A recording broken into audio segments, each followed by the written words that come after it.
Fórum Paulista de Desenvolvimento.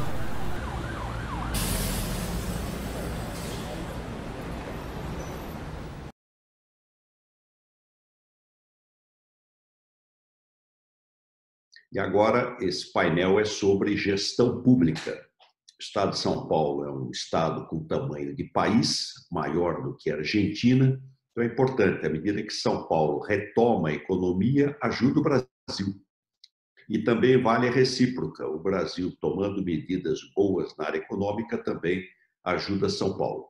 Então, agradecer aqui aos secretários de Estado que participam conosco aqui nesta manhã aqui do FOPA, para a retomada do crescimento. Então, vamos começar, aliás, saudando aqui as mulheres aqui presentes, a secretária do Desenvolvimento, a Patrícia Ellen. A Patrícia Ellen assume aqui o seu tempo, e é um trabalho muito importante esse da retomada do crescimento. Eu queria destacar o quanto vai ser necessário um esforço aí redobrado. A pandemia vai aumentar ainda mais as distâncias entre os países ricos e os países em desenvolvimento. Aumentar ainda mais a distância entre as grandes empresas e as pequenas empresas. Aumentar ainda mais a distância entre os ricos e os pobres. Então, nós teremos desafios redobrados para poder retomar a atividade econômica com foco na questão da geração de emprego e renda. A doutora Patrícia Ellen, nossa secretária do Desenvolvimento. Olá, muito obrigada, governador Geraldo Alckmin. Muito obrigada ao convite de todos. É um prazer estar com vocês aqui no fórum, junto com os demais secretários aqui, meus companheiros nessa jornada, João Otaviano, Gustavo Junqueira, Sérgio Saleitão, temos também aqui o Flávio Amari e o Marcos Penido. Então, muito obrigada pelo convite, é uma honra estar aqui com todos eles, iniciando esse debate tão importante. Nós acompanhamos também aqui o senhor Alfredo Kotait, fazendo essa abertura, né, trazendo aqui quais são os desafios com o olhar do comércio, dos nossos empreendedores, que também são uma grande prioridade para todos nós, né, e uma prioridade constante aqui do governador João Dória. Eu vou fazer uma fala breve aqui, como me foi pedido, falando um pouco sobre esse trabalho que nós estamos fazendo do Plano São Paulo e esse início da organização da retomada 21-22, que está sendo liderado pelo secretário Henrique Meireles, e vamos trazer aqui informações sobre esse projeto nas próximas semanas também. É difícil fazer essa fala aqui depois de uma abertura tão forte como foi a do Alfredo Kotait e também de suas palavras, o governador relembrando o desafio que temos à frente, que concordamos, sem dúvida temos um desafio aqui para o Brasil, para São Paulo, né, e para todo mundo. A pandemia trouxe uma crise sanitária, juntamente com uma crise humanitária e uma crise econômica, né? E nós ainda estamos passando por um desafio grande no Brasil também institucional, né, que dificulta ainda mais esse processo. Eu queria lembrar aqui que nesse trabalho nós temos algumas frentes aqui andando em paralelo. O Plano São Paulo, ele é um plano de gestão e convivência com a pandemia. Ele é regionalizado, né? Esse trabalho que o governador João Dória pediu que fizéssemos, que é reconhecer a heterogeneidade do nosso estado para poder fazer um trabalho regionalizado, ele é muito importante, né? E já desde o início estimulou que trabalhássemos de uma forma totalmente integrada. Foi criado já no início da pandemia, quando ela chegou aqui no Brasil, no estado de São Paulo, o Centro de Contingência, que é um órgão consultivo aqui com epidemiologistas que aconselham, monitoram o trabalho da saúde diariamente, né, e o próprio governador tem engajado nesse processo. Nós temos também aqui um trabalho sendo realizado com a Comissão Econômica, que foi criada também no início do processo, liderada pelo vice-governador Rodrigo Garcia, com Henrique Meireles, minha presença e os secretários que estão aqui presentes hoje também, né? Então, foi um trabalho que já iniciou desde o começo da pandemia. E o Plano São Paulo, ele entrou em vigor exatamente para reconhecer os diferentes momentos que as regiões paulistas estão vivendo, mas lembrando que o olhar regionalizado é muito importante. Os municípios, eles trabalham no conceito regional, em conurbações urbanas, que o secretário João Otaviano acompanha e conhece tão bem. Na integração que fizemos na criação do Centro de Contingência, inclusive, nós fizemos um trabalho aqui de criação do Sistema de Monitoramento Inteligente. Para quem conhece o Palácio dos Bandeirantes, aquele salão Anchieta hoje está convertido numa operação de guerra, com representantes de diversas secretarias que trabalham ali 24/7. Nós integramos dados econômicos, dados de saúde, com dados de transportes, para entender, inclusive, como funciona a integração no nosso estado. E por isso que é muito importante entendermos que há um nível de granularidade que é possível realizar, há outro nível que já começa a ser nocivo para essa gestão regionalizada do trabalho. O nosso sistema de saúde, ele é trabalhado de uma forma otimizada regional, e se não fosse assim, estaríamos tendo problemas ainda mais desafiadores. Lembrando que o estado de São Paulo é o maior estado do Brasil e não tivemos nenhum problema para oferecer leitos para todos os cidadãos que precisam ser atendidos. Infelizmente, essa não foi a realidade em outros estados, e isso só foi viabilizado com esse entendimento da nossa regionalização. Alguns municípios atingiram a capacidade de 100% de ocupação dos seus leitos, mas nós tínhamos municípios vizinhos para atender. Então, esse entendimento, esse reconhecimento da regionalização foi crítico para esse trabalho que está sendo feito de controle da pandemia, e também é crítico para o trabalho econômico. No trabalho econômico, nós temos um trabalho sendo feito com a FIP, que mostra, inclusive, que as nossas cadeias produtivas, elas funcionam de uma forma regionalizada. E é importante entendê-las como tal, exatamente para otimizar esse trabalho daqui para frente. Nós temos um caminho que vai muito além do Plano São Paulo e da gestão da quarentena. O governador João Dória tem repetido que o impacto aqui econômico é do Covid-19 e não da quarentena. E nós percebemos, inclusive, isso.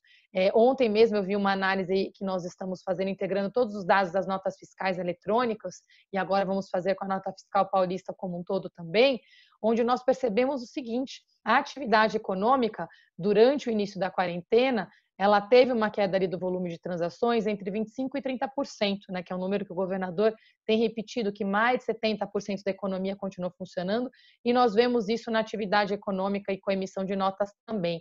Mas essa queda ali de 25% e 30%, ela durou 2 semanas, essa queda foi reduzindo.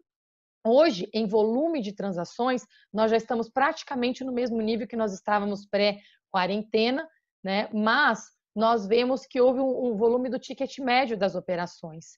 E esse é um trabalho de retomada que tem que ser feito agora. O reestabelecimento do consumo, ele passa por uma retomada da atração de investimentos, investimento em infraestrutura muito necessário. Vamos ter o nosso secretário João Otaviano, que vai poder dar mais detalhes sobre isso aqui também, secretário Penido, mas nós precisamos também trabalhar aqui, como disse o senhor Alfredo Cottait, no fomento ao empreendedorismo, lembrando que mais de 50% dos empregos gerados no nosso estado vem do micro e pequeno empreendedor.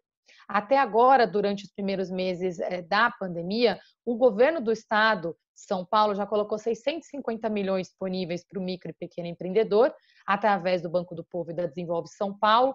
Só na linha Covid do Banco do Povo, de 150 milhões de reais, todo esse valor já foi emprestado. Nós temos agora um novo fundo de 50 milhões rodando nesse momento com o Sebrae, que tem disponibilidade também para os nossos empreendedores. Estamos trabalhando na elaboração e execução de novos fundos no Estado, mas precisamos sim, então queria retomar a fala anterior, que as linhas e o apoio federal cheguem de forma mais célere até a ponta para os nossos empreendedores paulistas.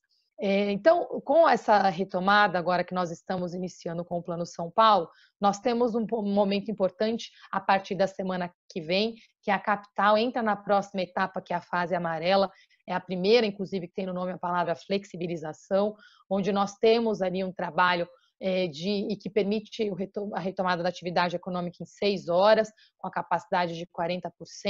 É uma retomada um pouco mais expressiva, e que nós esperamos que seja a tendência também no interior paulista. Então, nós temos nesse momento esse equilíbrio entre isolamento, gestão da pandemia e início da retomada, e com uma retomada para que ela seja sustentável no médio e longo prazo, nós precisamos respeitar e implementar as práticas aqui, os protocolos de higiene e distanciamento, para que, enquanto não tenhamos vacina, a epidemia continue controlada, e agora iniciar essa fase junto com a retomada 21-22, que o secretário Henrique Meirelles está preparando, um trabalho muito forte de fomento ao empreendedorismo, de requalificação da população, para preparação para essa nova etapa e também apoio às grandes empresas nesse processo de retomada.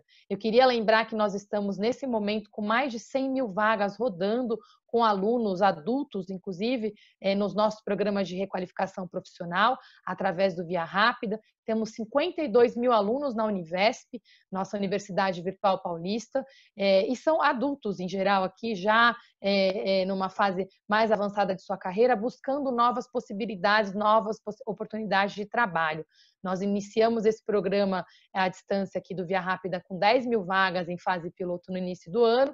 Estamos hoje com essas 100 mil vagas rodando. E iniciamos nessa semana também o SPTEC, que é um apoio para a qualificação da população empreendedores em novas habilidades profissionais com alta tecnologia. E junto com o Sebrae, temos o maior programa de empreendedorismo paulista, o Empreenda Rápido, que está no ar, e é nele que temos aqui esse formato do microcrédito orientado, produtivo, onde nós temos esse fundo agora de 50 milhões. O Sebrae está iniciando agora um novo fundo emergencial de mais 50 milhões e nós estamos trabalhando aqui pela Secretaria de Desenvolvimento Econômico com novas oportunidades também, e a Desenvolve São Paulo captando em fundos internacionais. Para finalizar, nesse trabalho aqui junto com o Sebrae e o Empreenda Rápido, nós estamos estruturando dentro desse programa de empreendedorismo paulista, além de todo o trabalho de microcrédito, um grande trabalho de melhoria do ambiente de negócios, com a Junta Digital, e vamos anunciar nas próximas semanas aqui um programa para facilitação de todo o trabalho de abertura, registro, gestão de empresas, tanto facilitação no que diz respeito a tarifas, mas também a processos. E isso estamos fazendo também em parceria com a Receita Federal, com órgãos federais, para que possamos iniciar um ano que vem com o melhor ambiente de negócios, e também melhorar a nossa competitividade internacional. Eu vou simplificar a minha fala e parar aqui, porque eu tenho meus colegas secretários também, que vão, cada um deles, descrever outros elementos do trabalho que estamos fazendo em conjunto. Lembrando que o Plano São Paulo é um trabalho aqui, resultado do trabalho de todos nós que estamos aqui presentes, e da mesma forma será a retomada 21-22. Muito obrigada. Muito obrigado à secretária do Desenvolvimento, Patrícia Ellen, pela exposição. E quero convidar o secretário de Agricultura e Abastecimento, Gustavo Junqueira, que coordena aí, é o secretário de uma área também estratégica, que tem sido o motor da economia brasileira, que é o setor do agronegócio, sempre trazendo boas notícias e ajudando o Brasil. Muito bom. Bom dia, governador. Um prazer estar aqui, uma honra dividir esse palco digital com o senhor e com todos os outros secretários e ser precedido aí pelos palestrantes todos que falaram anteriormente nessa manhã. Bom, como foi colocado, o agronegócio de fato tem sido um ator importante no Brasil nos últimos anos, mas um ator modificado. Acho que a percepção de muitas pessoas, principalmente no mundo urbano, é que quando se fala de agronegócio, se fala de uma grande fazenda. E o Brasil é um exportador de produtos de baixo valor agregado e se volta lá atrás nos grandes barões do café. Esse agronegócio, ou essa atividade agrícola, que nós chamávamos aí das fazendas e dos fazendeiros, se transformou numa atividade que é uma atividade, primeiro, nacional, segundo, 100% integrada com o mundo urbano, ou seja, com a indústria, com os serviços. Ela permeia toda a sociedade. Não há um município no Brasil que não tenha alguma relação com o agronegócio. Principalmente, eu diria aqui, em destaque, governador, como a cidade de São Paulo. Ou seja, todo o centro financeiro, todo o financiamento do agronegócio no Brasil, ele sai aqui da Faria Lima, sai aqui da atividade financeira da cidade de São Paulo. Grande parte, mais de metade desse trabalho do agronegócio entra com insumos pelo Porto de Santos e é exportado o seu produto pelo Porto de Santos. Então, São Paulo, sem dúvida alguma, é um hub, um centro do agro brasileiro. O agronegócio aqui em São Paulo, ele tem outra característica muito importante, que é a ciência, que é a educação. São, a partir dos nossos institutos de pesquisas, e que voltam aí há 133 anos atrás, quando Dom Pedro II inaugura o Instituto Agronômico de Campinas para fazer as primeiras análises e pesquisas sobre como dominar o território, o ambiente tropical, para aqui se produzir de fato o que Pero Vaz de Caminha lá atrás escreveu de maneira errônea para Portugal, né, para o reino português, que plantando no Brasil tudo dá, ele esqueceu de colocar uma vírgula, desde que com ciência, né, governador? Porque sem ciência nada dá aqui no Brasil.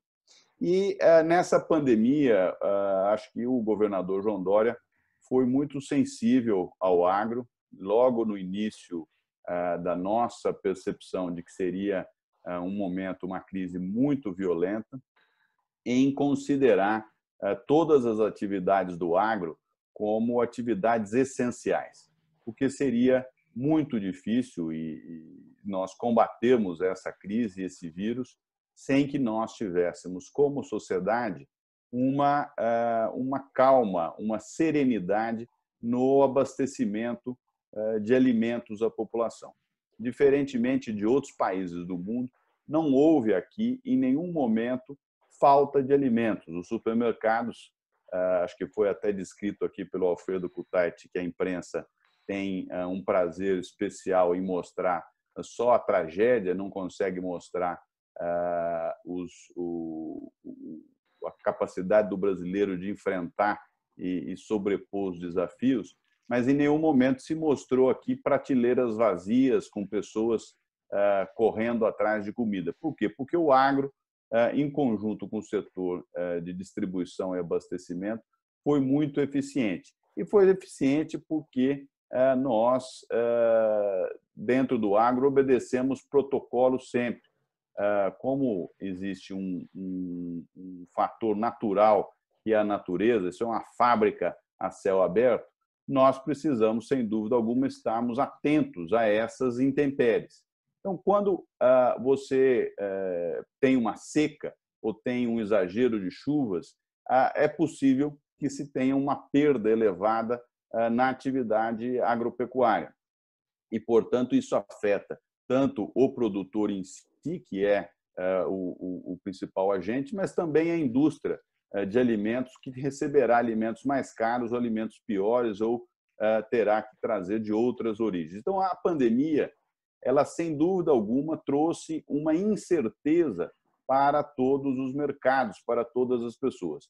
O setor do agro, de certa maneira, teve ou tem, né, o treinamento para enfrentar essas adversidades. Isso fez com que os protocolos, ao longo do tempo, tenham sido desenvolvidos e, nesse momento, a gente conseguiu ter um baixíssimo índice de contaminação nas atividades do agro. E o agro, sempre lembrando, passa desde a pesquisa, indo por toda a indústria química que faz aí os fertilizantes, os herbicidas, e o governador Alckmin sempre lembra muito bem, colocou uma frase muito feliz ao longo do seu tempo na administração, que os agroquímicos são os remédios das plantas, ou seja, em quantidade muito grande ele é um veneno, com uma quantidade adequada ele é o antídoto, ele é de fato o remédio que salva a nossa produção. Então, a indústria química ela é muito importante e foi mantida. Depois, toda a distribuição, toda a operação dentro das fazendas, e aí tem que se destacar a questão do pequeno e do médio produtor. Esse sem dúvida alguma, sofreu mais. E qual foi o que sofreu mais? Foi aquele produtor pequeno e médio que trabalha de maneira desintegrada. Ou seja, há um elemento dentro do agro brasileiro que chama-se integração. Ou seja, o pequeno produtor trabalhando de maneira integrada com a cooperativa ou com a grande empresa. E essa integração, ou seja, a massa crítica, a escala, a governança, as melhores práticas das grandes empresas são levadas para esses pequenos empreendedores, na realidade. Você pega a integração do frango, ele é uma integração no qual todos os insumos são passados a esse pequeno empreendedor para que ele administre aquilo. Então, isso é muito importante, essa relação. E aquele que ficou mais isolado, ele sofreu mais. Por quê? Porque não há uma rede de proteção colocada em prática no Brasil para esses pequenos produtores e empreendedores. A gente está tentando agora olhar como fazer isso.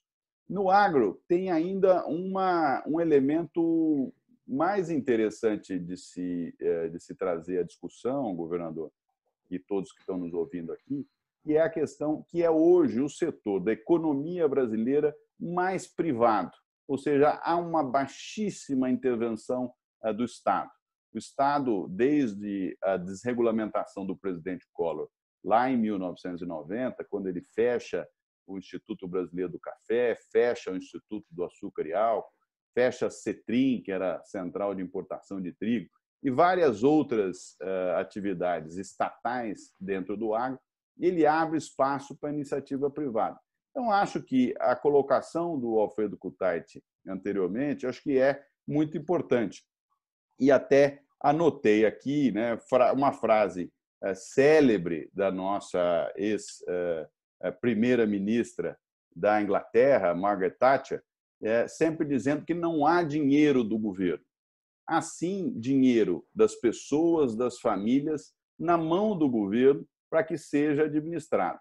E no momento de crise, como nós estamos passando agora, é muito importante que a gente não se esqueça disso, porque senão o Estado será mais inchado, ele tem naturalmente uma pressão de muitos agentes políticos para que o Estado abrace a população e ache uma solução. Só que não tem solução que venha diretamente do Estado. O Estado precisa ser um fomentador de boas ideias, de boas iniciativas e um administrador desses agentes privados para que a gente possa seguir. Qualquer ação do Estado direta, ela é uma ação que eu tenho que classificar como sempre uma ação analógica, e uma ação analógica num mundo digital que nós estamos vivendo, ela é desastrosa, porque ela demora muito para ser mudada. Então, nós temos que, sim, apoiar todo o setor privado nesse momento, mas não ocupar o lugar do setor privado. Nesse sentido, quais as ações nós estamos tomando no agro, além de ter conseguido aí administrar com os bons protocolos todo o setor e diminuir aí o impacto que a pandemia trouxe a todos os setores do Brasil. Nós estamos trabalhando, por exemplo, numa ação específica em relação a crédito. Foi colocado aqui a questão do crédito anteriormente, que os bancos não gostam de tomar risco. Isso não é uma verdade, tá certo? Isso é uma questão que ninguém quer tomar risco sem saber o risco que está tomando. Risco, ele não é o problema é não conhecer o risco e, portanto, não conseguir gerar o risco. Nesse sentido, governador, o senhor deve lembrar bem, nós temos um fundo aqui de expansão do agro paulista, o senhor ajudou muito a desenvolver esse fundo para a agricultura. Nós estamos agora com um projeto de lei para a criação do fundo de aval da agricultura paulista. Por quê? Porque a gente transforma parte desse dinheiro, que é dinheiro que seria emprestado, ou seja, R$1 para R$1, e a gente alavanca em cima desses recursos, fazendo um fundo de aval. O que é um fundo de aval? É um fundo para que a gente possa dar a garantia a esse pequeno e médio produtor, para que o banco comercial, sim, possa tomar o risco e possa trabalhar. Ou seja, com um sistema estatístico, a gente aumenta a capacidade de financiamento. Por quê? Porque o pequeno e médio não tem garantias a conceder aos agentes financeiros, muito em função de não terem aí as suas propriedades regularizadas sob o ponto de vista fundiário. Então, esse é um trabalho que nós estamos fazendo. Outro é treinamento. Aí a secretária Patrícia Ellen colocou muito bem, nós temos que treinar a nossa população, porque o mundo está mudando. Não só a crise é muito violenta, mas o trabalho mudará, as reuniões mudarão. O novo normal ele é o novo. Nós só não sabemos como ele será, mas, de fato, ele será diferente. Então, nós estamos fazendo um programa aqui onde, em conjunto com o SEBRAE, em conjunto com o Senar e em conjunto com o Banco do Brasil, um programa que se chama Mais Gestão, Mais Renda. Mais gestão, mais renda para o produtor rural. Por quê? Porque a tecnologia do agro, de zootecnia, de agronomia, de veterinária, ela está relativamente domesticada. No entanto, o que o produtor não tem hoje é gestão financeira, gestão de risco, gestão de pessoas, gestão comercial. Ou seja, ele sabe produzir, mas não sabe como vai vender, como negociar preços, negociar contratos com as grandes empresas consumidoras. Então, o Mais Gestão, Mais Renda, ele vem para trazer esse elemento que falta na evolução do nosso agro. Outra questão de gestão e de treinamento é o município agro. Nós montamos o programa Cidadania no Campo para que a gente olhasse o território rural. Esse território rural ele é um território, de certo modo, e o senhor conhece melhor do que ninguém, ele é esquecido pelos prefeitos, porque a visão do prefeito muitas vezes vai até onde termina o asfalto da rua e termina o último poste de luz elétrica. E ali entra uma área rural que é muito grande geograficamente, mas o prefeito não se sente responsável por aquela área. E agora nós fizemos um programa que é um município agro, baseado também no município Verde Azul da Secretaria de Meio Ambiente, onde a gente classifica, faz o ranking dos prefeitos baseado em ações específicas direcionadas ao território rural. Para que ele seja treinado sobre o que é o agro e, portanto, possa agir ali. Então, é um treinamento para que tenha uma ação. E, só para fechar aqui, ações também na área da conectividade. Ou seja, nesse mundo digital que nós estamos vivendo, se nós não tivermos conectividade no campo, o campo ficará desligado, ele ficará apagado. E, portanto, essa é uma ação muito importante. Nós começamos o trabalho junto com a Google, que é o mapeamento dos 200 mil quilômetros de estradas de terra rurais que nós temos, para que a gente saiba todas as vias que existem e, a partir desse mapeamento, demos também um endereçamento para as 350 mil propriedades do Estado e, a partir daqui, uma conexão com as empresas de varejo, com as empresas eletrônicas, para que os insumos possam ser entregues direto a essas propriedades e, portanto, integrados dentro da economia. Governador, acho que de maneira rápida e sucinta, essa é um pouco a visão do que o agro, sob a gestão aqui do governador João Dória, tem feito. Obviamente, tem muito mais a fazer e estou aberto aqui para o debate com o senhor a qualquer momento para que a gente possa agregar. Muito obrigado. Muito obrigado. Quero agradecer ao secretário de Agricultura e Abastecimento, Junqueira, e dizer que a próxima audiência agora nós teremos uma área também muito estratégica, infraestrutura e meio ambiente. Infraestrutura fortemente geradora de emprego e de renda, gera muito emprego, e meio ambiente, sustentabilidade. Então, passo a palavra ao secretário de Infraestrutura e Meio Ambiente, o Marcos Perillo. Meio Ambiente. Bom, primeiro, governador, doutor Geraldo, dizer da minha alegria, de satisfação poder revê-lo. O senhor sabe muito do apreço e do carinho nosso pelo senhor e de todo o estado de São Paulo pela belíssima história que o senhor construiu aqui no estado. Então, é uma satisfação muito grande poder revê-lo e poder falar um pouco do nosso estado, que eu sei que está sempre dentro do seu coração. Eu queria agradecer todo o pessoal do evento, do FOPA, dizer da minha satisfação de poder estar aqui falando desse tema tão importante que é o desenvolvimento, que é nesse momento em que estamos atravessando um momento de exceção, um momento de pandemia, em que a doença trouxe junto com ela um sério impacto financeiro, uma verdadeira recessão. Tratarmos da questão do desenvolvimento é fundamental. Então, eu pediria, se nós tivéssemos a apresentação para colocar, senão a gente vai falando aqui.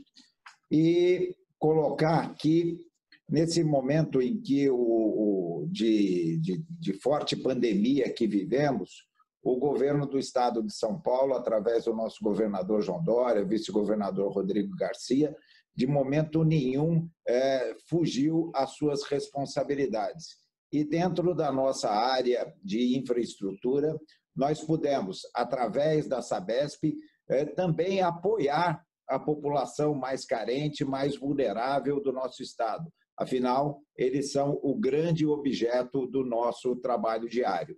E, através da Sabesp, nós pudemos fazer a isenção do pagamento da tarifa de social e favela, beneficiando 2,5 milhões de pessoas, e renovamos essa medida até o dia 31 de julho para minimizar um pouco o impacto nessas famílias. E também entendendo que a questão da higienização, a questão do hábito de lavar as mãos, ele é fundamental para também podermos minimizar a disseminação do vírus. Verificamos os pontos de maior carência com relação à água, ao abastecimento, que por questões de pressão, de distância, às vezes não se consegue ter o abastecimento durante todo o dia, e foram doadas 5.000 caixas d'água nas comunidades aonde esse problema era mais sensível. Então, também, além da tarifa social, houve a doação da caixa d'água para que as famílias pudessem ter água durante todo o dia. Próximo, por favor.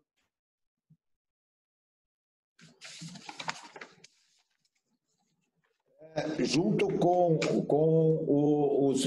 os nossos parceiros aqui dentro da infraestrutura, entendendo que a necessidade da população ela vai na questão do alimento, vai na questão do fornecimento de saneamento básico que acabamos de colocar, mas também temos o gás, que precisa chegar nas casas, e a garantia da energia elétrica para que as pessoas mantenham o mínimo para a sua sobrevivência.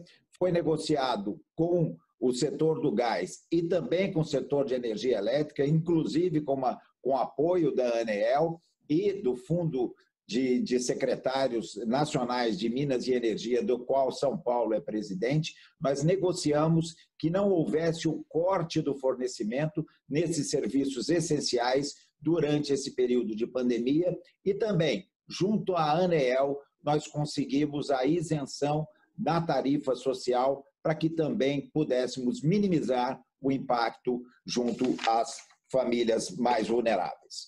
E seguindo o lema de São Paulo não pode parar, e continuamos dentro de um grande projeto de saneamento básico e de meio ambiente, que é a requalificação, a despoluição do nosso Rio Pinheiros. Isso será um marco para São Paulo, porque toda vez que se fala em despoluição, nós lembramos de rios no exterior. Nós precisamos ter essa marca, nós somos capazes de fazê-lo.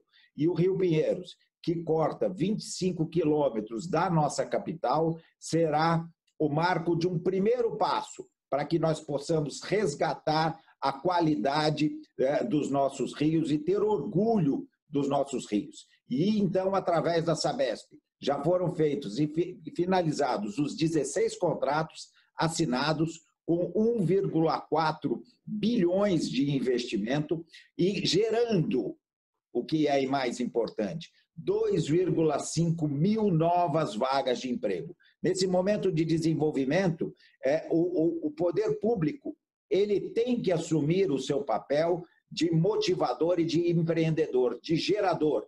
E nós estamos fazendo isso com a geração dos empregos e garantindo também, através da EMAI, que possamos garantir a saúde do nosso rio, na questão do desassoreamento e da limpeza. Desassoreamento em função de todo o acúmulo de sedimentos que vem das nossas 14 subbacias, dos nossos 23 afluentes do Rio Pinheiros. E a limpeza do lixo, fazendo também um trabalho de conscientização para as famílias, no sentido de mostrar o local correto da destinação do lixo. Então, o nosso Rio Pinheiros continua célere no trabalho de resgate do orgulho de São Paulo, do seu rio, e também um trabalho de infraestrutura e meio ambiente conjuntos para a melhoria da população. E seguindo as orientações do nosso governador João Dória, temos feito o trabalho das concessões dos nossos parques, concessões do nosso espaço, para que, junto com a iniciativa privada, possamos desonerar o Estado de gastos que não são o seu objetivo primordial e também colocar para aqueles que têm a maior expertise o desenvolvimento nesse setor, buscando, inclusive, o estímulo na área do turismo, que é outro grande gerador de empregos. Então, nós temos a concessão do nosso zoológico e do Jardim Botânico, que já passou por diversos passos de audiências públicas, de montagem dos editais, e hoje, neste momento, inclusive, sairei desta reunião e entrarei diretamente na reunião do Conselho Estadual de Meio Ambiente para aprovar esse projeto de concessão.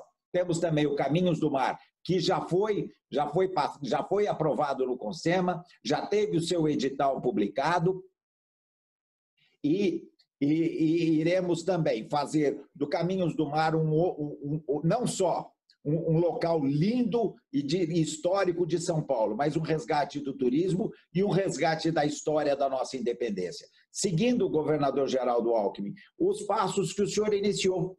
E temos aqui como uma amostra o projeto do Parque Estadual do Horto Florestal de Campos do Jordão, que já é uma concessão feita, onde nós temos recorde de visitação. Todos os meses nós mostramos uma maior visitação, o Estado foi desonerado e tivemos a recuperação de vários espaços. Deixamos de gastar, tivemos investimento, melhoramos a atratividade, gerando mais turismo e gerando mais recursos. Essa é a visão de um Estado moderno. É importante que o Estado esteja presente, mas no sentido de gerar emprego e de gerar qualidade de vida. E aí, junto com a nossa Sabesp, agora aproveitando o marco regulatório do saneamento, um grande avanço que vamos ter. Renovamos os contratos com diversas prefeituras no nosso estado. Hoje, o litoral de Peruíbe a Ubatuba, passando pela Baixada Santista, está todo contratado junto com a Sabesp, o que dá um ganho muito grande de escala, de aproveitamento dos investimentos e de uma racionalização de todos os equipamentos. A Sabesp, atuando em 373 municípios do estado de São Paulo, ela investe mais de 3 bilhões de reais no nosso estado, gerando qualidade de vida, gerando emprego e desenvolvimento. E agora, com esse marco regulatório, nós podemos formar os blocos, fazer o grupo e com certeza, a Sabesp será, junto com a iniciativa privada, uma grande alavanca para que busquemos a universalização dos serviços públicos. Como coloca o doutor Geraldo, que tenhamos, no estado de São Paulo, 645 municípios, 300%. 100% água, 100% esgoto coletado, 100% esgoto tratado. E buscando o desenvolvimento e ajudar a iniciativa privada no desenvolvimento junto à CETESB. Nós temos, no próximo, por favor, nós temos a aceleração do licenciamento com o compromisso de, no final da nossa gestão, podermos fazer em 30 dias a emissão das licenças de operação. Essa é a nossa meta, que as licenças de operações levem 30 dias. Nós conseguimos, nessa gestão, já eliminar mais de 90% do passivo. Batemos o ano passado um recorde de emissão de licenças e a Sabesp e a CETESB têm atuado junto à iniciativa privada para construir os licenciamentos que eles se deem de uma maneira célere e objetiva. A CETESB deixa de ser um entrave para o licenciamento e passa a ser um grande parceiro para que juntos construamos o licenciamento de uma maneira que se tenha o menor impacto ambiental, possa ser de uma maneira mais rápida e obviamente, gerando produtividade junto à iniciativa privada. E também, junto CETESB, Sabesp e o nosso meio ambiente, um grande trabalho sobre um tema que é fundamental, a gestão efetiva dos resíduos sólidos. Resíduos sólidos não é lixo. Será lixo, sim, aquilo que, de tudo que se tirar do resíduo sólido, nós não pudermos aproveitar, de tudo que nós não pudermos reciclar, de tudo que nós não pudermos gerar energia. Aí o que remanescer disso será lixo. E essa gestão será feita de uma maneira integrada, junto com o governo do Estado, sendo o indutor, sendo o motivador e o estruturador, junto às prefeituras municipais e dos consórcios, dessa solução de unir os municípios dentro de um mesmo objetivo. Estaremos juntos dentro dessa nova oportunidade de negócios que virá. Negócios, saneamento e saúde pública. Então, agradecendo mais uma vez a oportunidade de podermos mostrar o trabalho que está sendo feito dentro dessa decisão acertada de juntar o setor de infraestrutura e meio ambiente e colocar que o governo do Estado de São Paulo, através do nosso governador João Dória, está olhando para a retomada, olhando para o desenvolvimento a cada momento, a cada dia, entendendo que juntos, setor público e setor privado, passaremos por esse momento e iremos deixar para trás esse triste episódio da pandemia do Covid. Então, muito obrigado mais uma vez pela oportunidade, muito obrigado, meus amigos e parceiros secretários que estão aqui, que permitem que nós possamos estar avançando a cada passo, feito de uma maneira conjunta com todo esse secretariado. Agradecer mais uma vez ao nosso governador João Dória e ao vice-governador Rodrigo Garcia por todo o apoio e por todo esse trabalho integrado que tem sido feito e essa oportunidade dentro do FOPA de mostrarmos o nosso trabalho, sem contar, mais uma vez, a felicidade de poder rever o nosso querido Dr. Geraldo Alckmin. Muito obrigado. Muito obrigado, Marcos Penido, que fez aqui uma bela apresentação sobre infraestrutura e meio ambiente. E passo a palavra, e agora nós teremos a satisfação de ouvir também o secretário de uma área estratégica, que é a área de logística e transporte, também fortemente geradora de emprego e importante na agenda de competitividade de São Paulo. Então, a palavra é sua, secretário João Otaviano.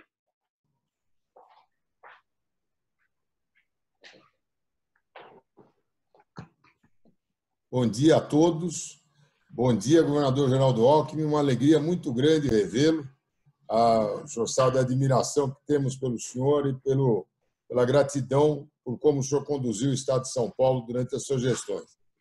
Quero lembrar aqui o privilégio que tive de trabalhar com o senhor quando fui subsecretário do Rodrigo Garcia na área da habitação, e o senhor foi o grande incentivador da primeira PPP que vingou no país, a PPP da habitação, que virou um exemplo para o país inteiro.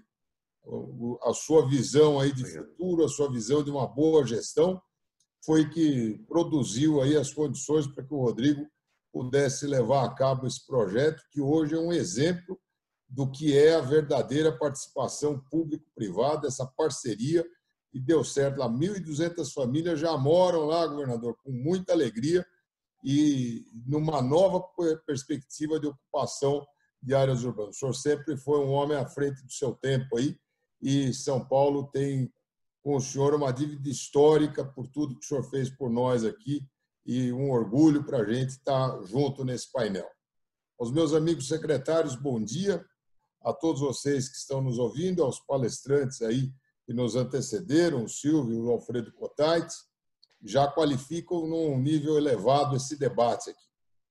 O governador colocou, nós estamos aí diante de um momento de grande desafio, e a nossa área aqui de logística e transporte, ela tem um papel muito grande, pelo menos em duas frentes dessa discussão. A primeira delas é garantir o abastecimento, como o Junqueira colocou aí, a importância da questão do agro, para que a gente possa garantir o abastecimento das cidades, a fluidez através da nossa matriz logística do Estado, garantir o fluxo de todas essas matérias-primas que continuam sendo utilizadas aí na indústria, que não parou, e fazer com que São Paulo mantenha ativa toda essa rede de transporte importante para o Brasil, não só para São Paulo. Esse é um grande aspecto. O segundo aspecto que nós temos aí, como bem colocou desde o início do governo, o governador João Dória, através dessa perspectiva de que as concessões rodoviárias de São Paulo são um exemplo aí para o Brasil inteiro, não é por outra razão que desde sempre, na classificação das principais rodovias do país, pelo menos 20 das melhores estão aqui em São Paulo, as 20 melhores, porque foi sempre um bom modelo, um modelo em que houve o respeito aos contratos, segurança jurídica, projetos bem elaborados, estruturação de uma agência reguladora como a Artesp, que garante a manutenção dessa estrutura de concessão, e um exemplo do país. O governo federal mudou o modelo de concessões para acompanhar o modelo paulista, que se firmou como algo de garantia para os investidores. Exemplo maior desse é agora, no meio dessa pandemia, nós tivemos, como lembram, lá em janeiro, a primeira grande concessão do governo João Dória, conduzida pelo vice-governador, pelo Rodrigo Garcia, que foi a concessão do trecho de Piracicaba Panorama. 1.273 quilômetros, 62 municípios e 15 bilhões de reais de CAPEX durante 30 anos, com 10% desse valor, 1,5 bilhão investidos em 2 anos. Quer dizer, algo que vai, de fato, gerar emprego, vai gerar renda, vai melhorar a qualidade do transporte numa região muito importante do Estado. Essa região que vai lá desde Piracicaba até Panorama, sobe ao lado do Rio Tietê, e vai fazer com que a gente tenha uma grande integração, 600 quilômetros de duplicação nesse trecho. Isso tudo traz aí uma grande visão da importância de São Paulo nessa estrutura. Por quê? Porque os investidores honraram o contrato, pagaram 7.100% de ágio nesse contrato e agora, há um mês atrás, assinaram o contrato definitivo, já depositaram esse valor e já estão operando esse trecho da rodovia, o que é muito importante. E nós temos outras áreas do Estado que também estão aí em grande desenvolvimento, áreas que também não necessariamente concedidas. Vamos pegar um trecho importante da Raposo Tavares, que vai lá desde Itapetininga até Ourinhos, esses quase 300 quilômetros, agora com o investimento do Banco Mundial, se iniciou ainda no governo do governador Geraldo Alckmin, uma obra da maior importância, qualificando esse trecho desde Itapetininga até Ourinhos, fazendo a ligação entre a concessão que vai de São Paulo até Itapetininga, depois com a concessão que vai de Ourinhos até o Rio Paraná, lá adiante de Presidente Prudente, fazendo com que esse outro corredor seja da maior importância aqui no estado de São Paulo. Temos outros investimentos todos aí nessa área de concessões, na área do DR, né? E outras áreas da Secretaria também que estão garantindo aí investimentos robustos e respostas rápidas. A hidrovia, nesse período, com investimentos lá na melhoria do canal Ibitinga, aumentando a chegada à Neclusa, melhorando a qualidade de barcaças, do trânsito das barcaças, né? Semana passada tivemos um derrocamento importante ali para aumentar aquela área. E ali tem um projeto um pouco antes, que é da maior qualidade, na cidade de Anhembi, onde tem uma ponte que será a maior ponte, o maior vão sobre rios, a maior ponte fluvial aqui na América Latina, para aumentar a capacidade da hidrovia.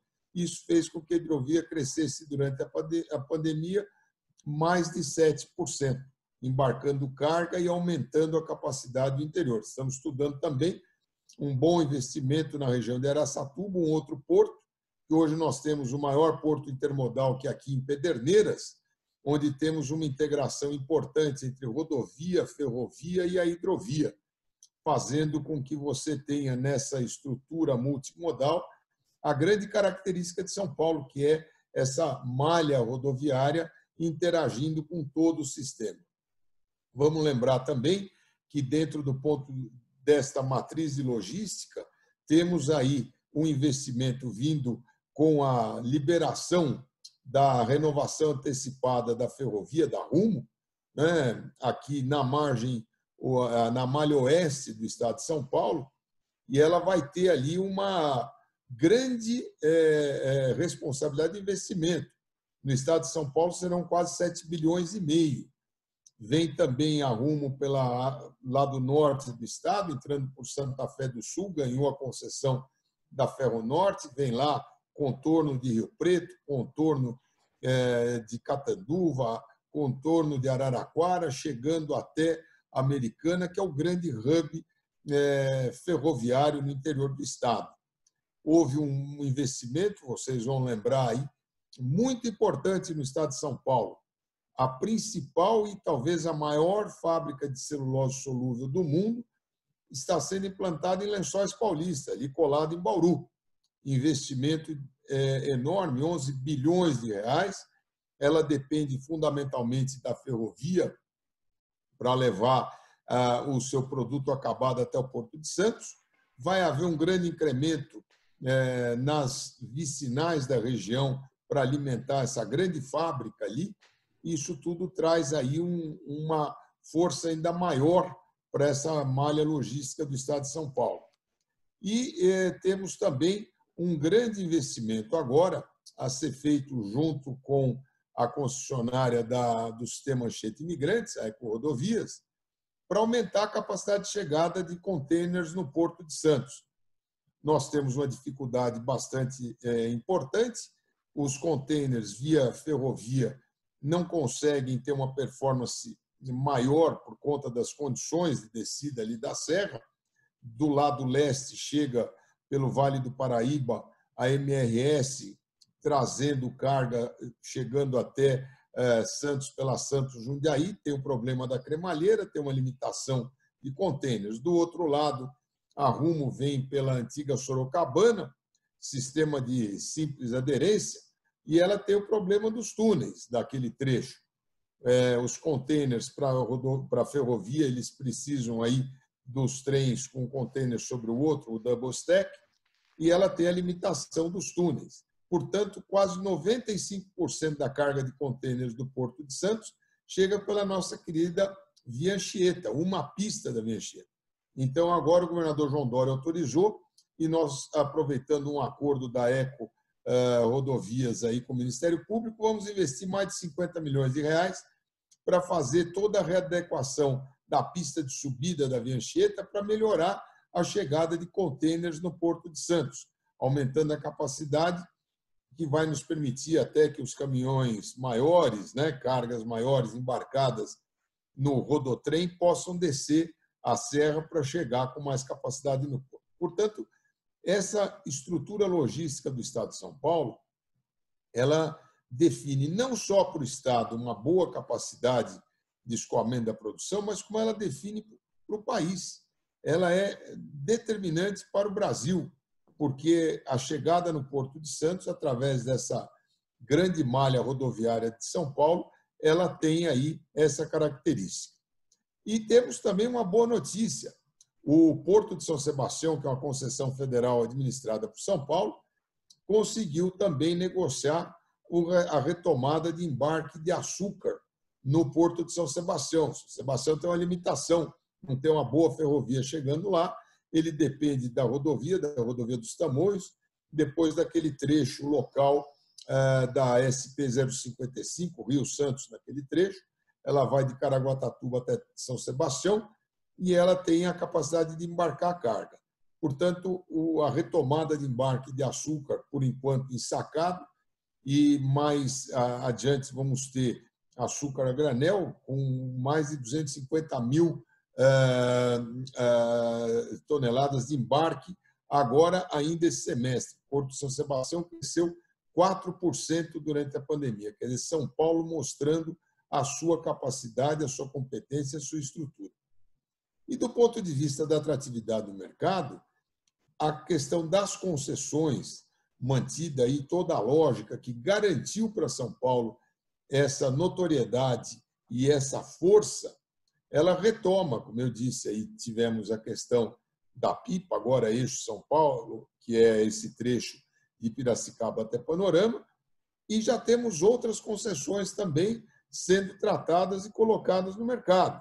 Já há uma discussão bastante avançada do trecho chamado Litoral, a concessão que desce lá de Mogi até Bertioga, chega ali adiante até a Riviera de São Lourenço, mais adiante não dá, o período pode colocar bem depois aí as limitações de desapropriação em área da reserva ambiental da Serra do Mar, então ela vem em direção sul, chega até a Cônico Domênico Rangoni, duplicação até a entrada do Guarujá, depois cruza para o lado lá da Praia Grande, o trecho da Pedro Táxi Manuel da Nóbrega até Peruíbe, subindo até Miracatu para encontrar com a BR-116. É uma importante concessão, já esteve aí na audiência pública e vai adiante ainda esse semestre, se Deus quiser. E vão lembrar, então, finalmente, que as concessões do Estado de São Paulo sempre tiveram um caráter radial, saíram da região metropolitana e foram através do Estado, direção oeste, direção norte, direção nordeste e leste do Estado, principalmente. Grandes concessões, estruturas já absolutamente consolidadas. O que acontece? Ao longo do tempo, a planta produtiva de São Paulo mudou. Desenvolvimento, políticas de desenvolvimento muito importantes.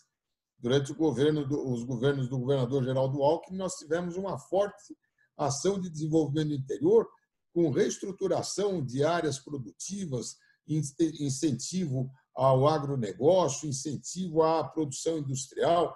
Vamos ver lá a questão de Franca com a questão calçadista, referência nacional, rodovias da melhor qualidade chegando lá. Então, agora nós vamos ter as rodovias transversais do Estado de São Paulo, entre leste e oeste do Estado, paralelas ali à Transbrasiliana.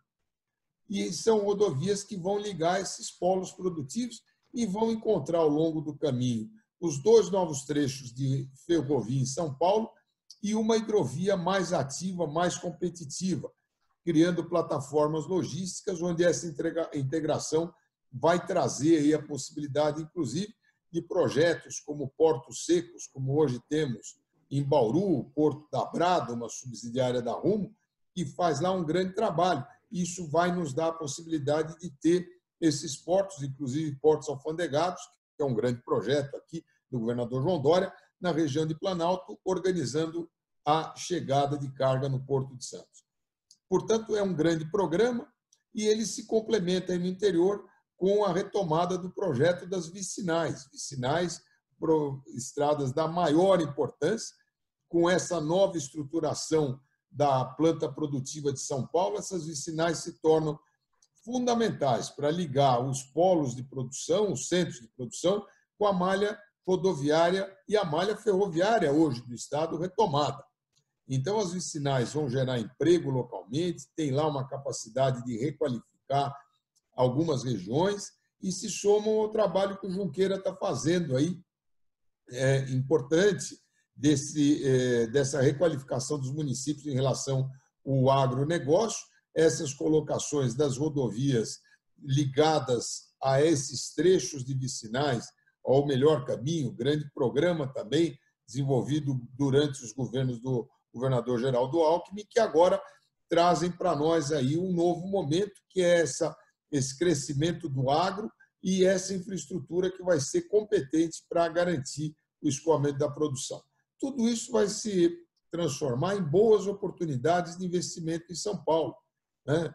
O DR tem 14 mil quilômetros de rodovias ainda administradas por ele e temos aí, na área concedida, mais ou menos 8 mil quilômetros. Quer dizer, há um espaço ainda bastante importante de novas concessões.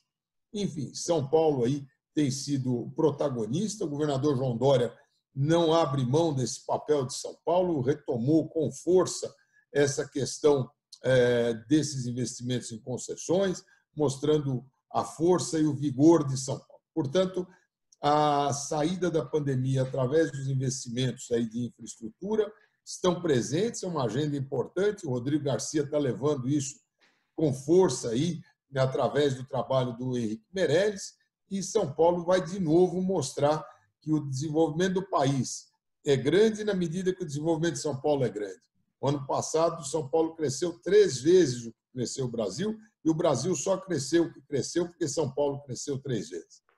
E é fruto dessa grande estruturação dos governos que vieram desde 94, com Mário Covas, José Serra, o governador Geraldo Alckmin, agora o governador João Dória, mantendo uma grande política de desenvolvimento e responsabilidade social em São Paulo. Então, portanto, essa mensagem aqui da nossa área e quero reafirmar meu orgulho, minha alegria de estar diante do governador Geraldo Alckmin aqui, um marco histórico para São Paulo e ter orgulho aqui de continuar um trabalho que começou com ele. E pode ter certeza, governador, vamos levar adiante tudo aquilo que o senhor começou. O governador João Dória nos garantiu recursos para isso e o senhor vai continuar tendo orgulho desse trabalho importante da matriz logística que o senhor construiu aqui em São Paulo. Obrigado, bom dia a todos. Muito obrigado ao secretário de Logística e Transporte, secretário João Otaviano, obrigado pela importante participação, obrigado pelo carinho das palavras. Então, com satisfação, já tinha chamado anteriormente, nós temos o Flávio Amari, com larga experiência na área habitacional, presidente que é afastado do Secov, e essa é uma área importantíssima também em termos de geração de emprego e de renda. Então, com alegria, a palavra é sua, Flávio Amari. Bom dia a todos, bom dia, Geraldo. Gosto muito de você, admiro muito teu trabalho, tua história, sua trajetória, e eu não tenho dúvida nenhuma que o nosso país não estaria como está hoje se as pessoas tivessem votado como eu votei, votado certo e votado em Geraldo Alckmin para presidente do Brasil. Nós teríamos salvado muitas vidas, porque certamente a pandemia teria sim um acompanhamento, uma liderança sua, governador, muito diferente, mas muito diferente do que a gente está tendo hoje em nível nacional. Então, muito orgulhoso de estar aqui do teu lado e poder compartilhar da sua amizade e ouvir sempre, conviver com você em alguns momentos que a gente tem essa oportunidade. Muito obrigado. Trago aqui uma mensagem oficial do nosso governador João Dória, vice-governador Rodrigo Garcia, e um abraço também a todos os nossos secretários que estão aqui nos acompanhando. Eu tive que inverter a minha posição, porque eu tinha me programado das 8h30 para fazer a abertura e eu acabei entrando na TV Cultura agora do Litoral e fiz um programa ali de 1 hora ao vivo e acabou de encerrar o programa, por isso que eu não pude atender ao primeiro chamado, Geraldo. Mas estou aqui pronto para compartilhar um pouquinho. Parabenizar o Agostinho pela realização, parabenizar por mais um Fórum Paulista de Desenvolvimento. Eu tive a oportunidade de participar pessoalmente o ano passado desse fórum e acompanho sempre essa forma como Agostinho congrega as pessoas, amizade, como ele une as pessoas de um jeito muito especial de ser. O Agostinho, que é uma pessoa também que é muito carinhosa e respeitosa com tanta gente. Gosto muito, parabéns, Agostinho. Você merece todo o sucesso do mundo pela sua dedicação, comprometimento, sempre fazendo as coisas para o bem das pessoas. Eu vou tentar ser bastante objetivo aqui, dado que nós estamos com o horário também um pouco atrasado, mas dizer que o Estado de São Paulo, na área habitacional, continuou todas as ações planejadas, seguindo a determinação do nosso governador João Dória, vice-governador Rodrigo Garcia. Nós seguimos com todas as obras, quase 40 mil unidades em construção no Estado de São Paulo, mantendo a continuidade de todas as nossas ações na área habitacional. Fizemos também a manutenção de todas as nossas mais de 500 convênios na área de regularização fundiária. Nós temos buscado fazer isso como uma ação importante da nossa gestão, do nosso governo, onde a gente busca regularizar os imóveis, entregando esses títulos, essas matrículas para muitas famílias. O projeto nosso é fazer isso cada vez mais, acelerando, fazendo de forma mais rápida, com parcerias, principalmente também na área de cartório de registro de imóveis, que mesmo com a dificuldade da pandemia, abriu para nós um espaço, uma oportunidade de fazer isso de maneira virtual, digital, ou seja, aproveitando a tecnologia para que a gente não paralisasse nenhuma ação de regularização fundiária. Algumas ações, inclusive, de levantamento planimétrico, precisariam ser feitas no campo. Nós estamos usando drones para fazer esses levantamentos planimétricos, fazendo com que não paralisássemos nenhuma das ações na regularização fundiária, apenas a solenização, que, dada a necessidade do distanciamento social, do isolamento das pessoas, obviamente não existe nenhuma solenização acontecendo na área habitacional. Nós mantivemos, sim, as entregas dos títulos de regularização, mantivemos também as entregas de unidades habitacionais. Na última semana, nós temos uma entrega importante no município de Penápolis, mais de 300 unidades. O Geraldo conhece muito bem, porque participou efetivamente do início do processo desse conjunto habitacional. O Geraldo conhece muito também todo o estado de São Paulo. Mais de uma vez ele já esteve em todos os municípios do estado. E vale lembrar também a ação importante do ex-secretário da Habitação, Rodrigo Garcia. Muitas das obras que eu entrego hoje foram iniciadas na gestão do Rodrigo como secretário da Habitação e do governador Geraldo Alckmin. Então, na última semana, Geraldo, nós entregamos mais de 300 unidades no município de Penápolis. Hoje, nós estamos fazendo uma entrega importante também na Zona Leste, aqui de São Paulo, em parceria com o governo federal, onde a gente busca também, na união dos esforços, fomentar a produção habitacional através do Casa Paulista, que é uma agência de fomento do governo de São Paulo, com aportes e subsídios complementares aos subsídios do Minha Casa Minha Vida. Dessa forma, nós alavancamos o investimento e essa tem sido a diretriz nossa hoje, considerando, inclusive, a necessidade de trazer mais investimentos habitacionais. Então, ao contrário de buscar fazer aquele investimento através da CDHU, num conceito puro, como a gente chamava, onde a CDHU fazia a licitação, a contratação e o financiamento, nós estamos buscando fazer mais parcerias com o governo federal e fazendo com que, através dos aportes, do subsídio, do programa Nossa Casa, que é o programa que foi criado por nós nessa gestão, essa parceria entre governo dos municípios, governo do estado e governo federal, nós podemos aí alavancar investimentos. Então, em vez de gastar os 100 ou 120 mil reais na construção de uma moradia, nós fazemos o aporte de 20, 25, 30 mil reais e alavancamos o investimento. Dessa forma, geramos mais empregos com menos recursos, atendendo mais famílias e podendo fazer dessa forma uma diminuição mais significativa do déficit habitacional, buscando fazer com que haja dessa forma mais investimento habitacional em todo o estado de São Paulo, mais investimento na construção em todo o estado de São Paulo. E nesses últimos 10 dias, foram 10 dias muito especiais para todos nós na área habitacional. Nós inovamos nos sorteios também. Sorteios que eram aqueles momentos muito felizes, muito emotivos. O Geraldo conhece muito bem, estou vendo aqui o João Otaviano, que passou pela habitação, Marcos Penido, que também foi secretário da Habitação, que conhece a emoção de um sorteio em praça pública, num ginásio, num estádio lotado de gente, com aquela emoção forte, aquele abraço, aquele choro, alegria, enfim. Nós perdemos isso, dada a necessidade do momento da pandemia, mas fizemos agora o sorteio virtual, sorteio digital. uma agenda que se iniciou na semana passada de 126 sorteios, 10 sorteios por semana, acontecendo no auditório lá da Secretaria da Habitação da CDHU, no centro de São Paulo, onde a gente busca de maneira virtual, mas com toda a transparência, segurança, auditoria, fazendo um período mais curto, porque ele é mais rápido, não tem a emoção, e a gente faz esse sorteio de mais de 12 mil unidades habitacionais, com 180 mil pessoas inscritas, com transmissão pelo YouTube, pelo Facebook, pelas redes sociais do governo, da habitação e da CDHU. Então, mantendo essa agenda de sorteios em mais de 100 municípios, 118 municípios, e tivemos todo o sucesso. Começamos na última quinta-feira, ontem nós tivemos mais uma rodada, tenho participado pessoalmente dos sorteios quando a agenda permite, e temos na sequência, na próxima quinta-feira e sexta-feira, 10 sorteios por semana nós estamos fazendo no auditório nosso da Secretaria da Habitação. Fizemos também, nesses últimos 4 dias, quinta, sexta, sábado e ontem, segunda-feira, mais 60 convênios, mais 5 mil unidades, nesses 60 municípios do interior de São Paulo, trazendo um novo ciclo.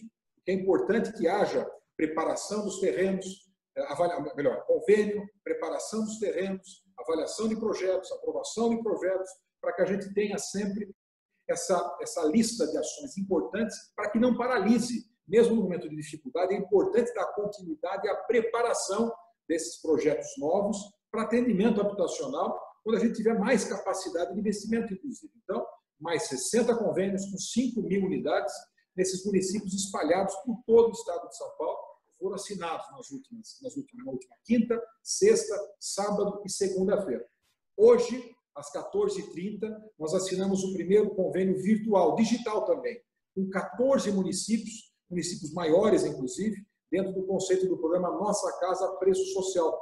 É um programa novo, não daria para detalhar aqui em poucos minutos para vocês, mas é um programa que busca trazer terrenos disponíveis dos municípios, terrenos esses que estão dentro da malha urbana, do tecido urbano, não distante das cidades, com infraestrutura já instalada, próximo de escola, próximo do trabalho, com equipamentos públicos ao redor, com mobilidade urbana próxima, ou seja, evitando que haja problemas de deslocamento, fazendo com que esses conjuntos sejam dentro das cidades e trazendo esses terrenos vindo, inclusive, de áreas institucionais.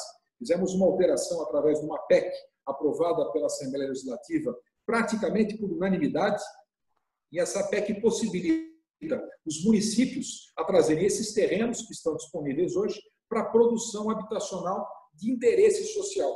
Terrenos que, repito, já estão dentro do tecido urbano, evitando problemas também de mobilidade no médio e longo prazo, evitando que essas pessoas morem muito distantes do local de trabalho, do local de estudo, do local onde podem se divertir. Então, é uma ação muito importante e hoje nós fazemos essa assinatura de maneira digital, dentro do conceito de São Paulo sem papel.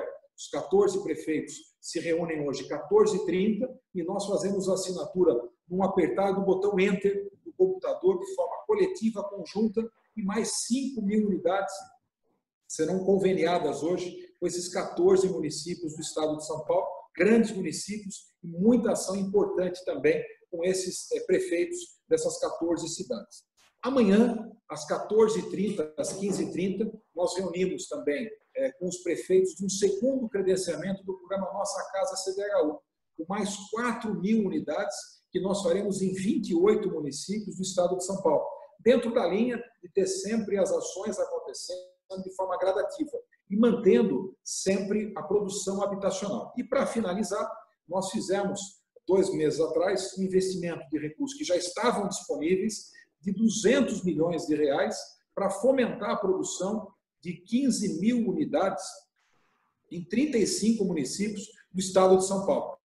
Também com aporte do Casa Paulista, dentro do conceito da complementariedade, através do subsídio do estado de São Paulo, ao subsídio federal, trazendo terreno público municipal, financiamento da Caixa Econômica, investimento privado, e é dessa forma que eu acredito que a gente consegue fazer mais e consegue fazer melhor. Tentei fazer de forma muito condensada, governador Geraldo, para que a gente não tome mais tempo. Eu me policiei aqui para falar em exatamente 10 minutos, eu não sei quanto tempo eu tinha, mas eu me dei 10 minutos, entendendo que seria um tempo adequado para, de forma resumida e objetiva, transmitir um pouquinho das nossas ações na área habitacional no estado de São Paulo. Aproveito aqui para reforçar um abraço a todos os secretários aqui, onde a gente tem uma união muito forte dos secretários. O governador João Dória, com a liderança dele, buscou construir um time em que nós somos muito mais do que secretários. Nós somos amigos, nós somos parceiros, nós construímos em conjunto as ações, onde assim a gente deve trabalhar. Quando um ajuda o outro, quando um está sempre disponível para o outro, sempre dizendo sim. Então, nós, secretários e secretárias do Estado de São Paulo, nós temos essa característica de sempre colaborar, de sempre estar junto, de sempre discutir, reuniões, inclusive aos finais de semana, onde a gente faz de maneira virtual, muitas vezes é verdade, mas sempre de forma unida. E eu nunca ouvi nenhum dos secretários que está aqui hoje acompanhando o governador Geraldo Alckmin falar um não para mim, e eu também nunca disse um não para nenhum desses secretários. Um espírito de coleguismo, de companheirismo, sempre buscando atender uma pessoa, o brasileiro que mora em São Paulo, e sempre aquelas pessoas que mais precisam da atuação do Estado de São Paulo, dentro de um conceito social, mesmo num governo liberal, mas sempre olhando o lado social, onde nós, como secretários, temos que pensar sempre na população mais carente, na população que mais precisa da nossa atuação como secretário, como representante da população de São Paulo, que elegeu o governador João Dória e o vice-governador Rodrigo Garcia. Agostinho, obrigado pela oportunidade. Doutor Geraldo, parabéns pela condução. Um prazer participar mais uma vez de um painel comandado por você. Muito obrigado a todos. Muito obrigado, Flávio Amari, que fez uma importante síntese dos programas e projetos na área habitacional, uma área também relevante pelos empregos que gera, né? Cada moradia, 3 empregos são gerados, e, ao mesmo tempo, moradia para as famílias e, principalmente, de menor renda, que, sem o subsídio do Estado, não teriam acesso à casa própria. Então, um programa duplamente importante, do ponto de vista do emprego, do ponto de vista da habitação. Quero agradecer aqui aos nossos secretários de Estado que estiveram aqui conosco, a Patrícia Ellen, o secretário Gustavo Junqueira, o secretário Marcos Penido, o secretário João Otaviano e, encerrando brilhantemente aqui, o secretário Flávio Amari. Pedir para o Flávio que transmita um abraço muito afetivo ao seu pai, nosso grande prefeito, que foi de Sorocaba, o Renato Amari. O estado de São Paulo é um estado fascinante, com um agronegócio recordista de produtividade, de, como bem colocou o secretário Junqueira, de agregação de valor, né? Um novo agronegócio extremamente relevante, com desafios também importantes. O estado de São Paulo tem uma indústria e uma economia muito diversificada, como bem destacou também a secretária Patrícia Ellen. O estado de São Paulo tem uma infraestrutura invejável em todas as suas áreas, como destacou o secretário Penido. O estado de São Paulo tem uma logística excepcional, foi feito um ranqueamento há um tempo atrás em rodovias duplicadas por quilômetro quadrado, né? O número de rodovias duplicadas por quilômetro quadrado. O primeiro lugar do mundo, a Alemanha. O segundo lugar do mundo, a Espanha. O terceiro do mundo, o estado de São Paulo. Nós somos, nenhum estado americano tem a quantidade de rodovias duplicadas que São Paulo tem por quilômetro quadrado. Então, como destacou bem também o secretário João Otaviano. E no setor da habitação, São Paulo é vanguardista, porque é o único estado brasileiro que tem 1% do ICMS, da alíquota de 17%, para a habitação. E com inúmeros programas habitacionais, em boas parcerias com o setor privado, com o governo federal, com os municípios, inclusive tendo feito a primeira PPP de habitação do país, que foi a PPP do Centro, para trazer as pessoas a ficarem mais perto do trabalho, melhorarem a sua qualidade de vida, e agora com novos programas, como destacou o secretário Flávio Amari. Então, quero agradecer muito aos secretários que participaram aqui conosco. Fórum Paulista de Desenvolvimento.